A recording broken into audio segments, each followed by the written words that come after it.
জানি এই দেখেন আয়েশা, আপনাকে আমি আয়েশাই বলতে চাচ্ছি। আপনার মেয়ের নখ বড় আছে, জবাব আমাকে দিতে হবে। আমাকে দিতে হবে কেন? আপনার ছেলের প্যান্টটা টাকানোর নিচে আছে, জবাব আমাকে দিতে হবে। আমাকে দিতে হবে কেন? এই জবাব আমি দিব কেন? দুজন মিলে দিবেন। আমি বয়সের মেয়ে, দল ঢুকতে কাপড় নিয়ে একটু খালি বলে আল্লাহ রাসূল আমি বয়সের মেয়ে বিবাহ করেছি বলে তুরাজ্জালাহুন্না, আমার স্ত্রী যেন আমার বোনদের মাথার চুল চিরুনি করে সাজগোজ করে পরিপাটি করে রাখে। মেয়ের চুল ওভাবে রেখেছেন কেন? সামনের দিক কেটে। মেয়ে বড় হয়ে গেছে, ওভাবে পিছনে চুল কেটেছেন কেন? জন্মের সপ্তম দিন শুধু মেয়েদের মাথা নেড়ে করা যাবে, আর কোনোদিন মেয়েদের চুল কাটা যাবে না। জরুরি দুর্ঘটনা সেটা ভিন্ন কথা। তো রোজ মেয়েদের চুল সাজগোজ করেন, এটা কি? আল্লাহর নবী আমি বেশি বয়সের মেয়ে বিবাহ করেছি যাতে করে আমার বোনদের চুল চিরুনি করে সাজগোজ করে পরিপাটি করে রাখতে পারে। চার বলে তাকুমা আলাইহিন্না, আমার স্ত্রী যেন আমার বোনদেরকে পাহারা দিতে পারে। এই কোথায় গেছিলা?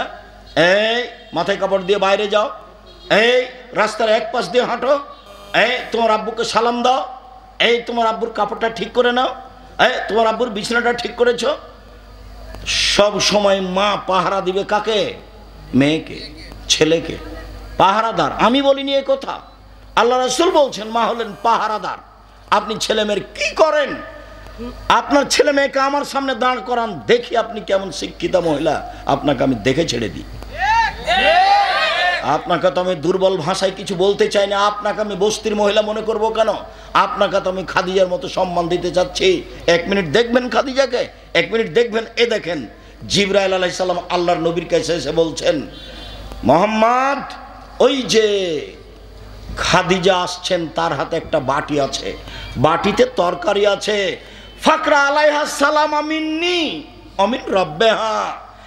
ও আসলে আপনি বলবেন খাদিজা তোমাকে আল্লাহ সালাম দিয়েছেন, তোমাকে জিবরাইল সালাম দিয়েছেন।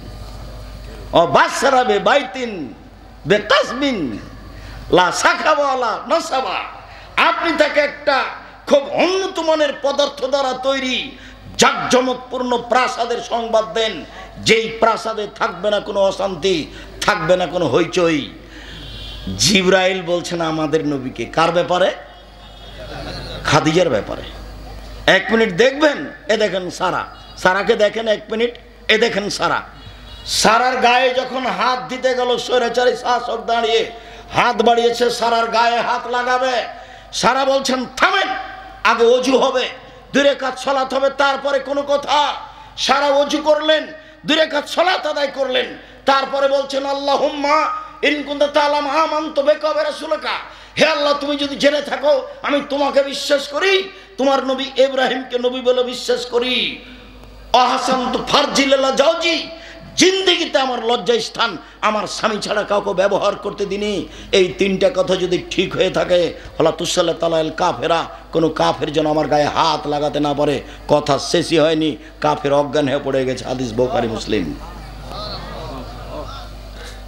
নির্জনে আমি বলছি, আমি তোমাকে মেনে নিয়েছি, তুমি আল্লাহ। আমি বলি না ইব্রাহিম আমার স্বামী, এ কথা আমি বলছি না। আমি বলছি ইব্রাহিম নবী। আমি তাকে কিভাবে মেনে নিয়েছি? নবী বলে মেনে নিয়েছি। এটা হলো আমার 2 নম্বর কথা।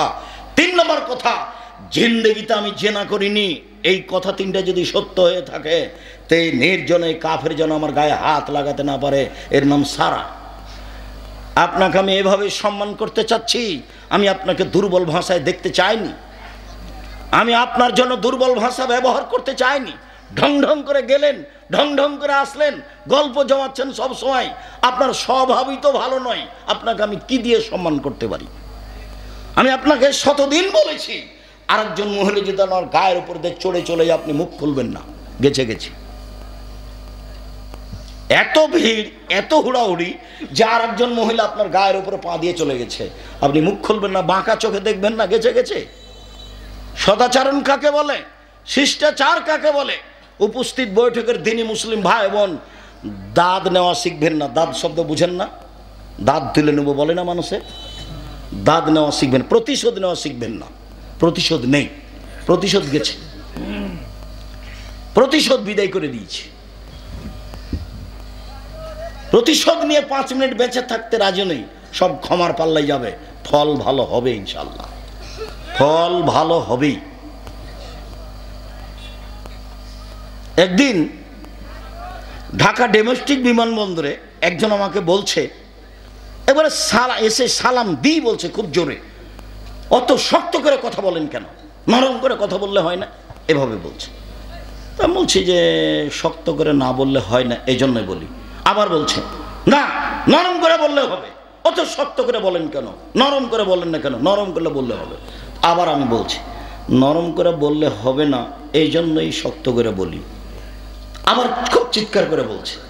তখন আমি বললাম আল্লাহর নবী খুব শক্ত করে বলতে বলেছেন, সেজন্যই শক্ত করে বলি।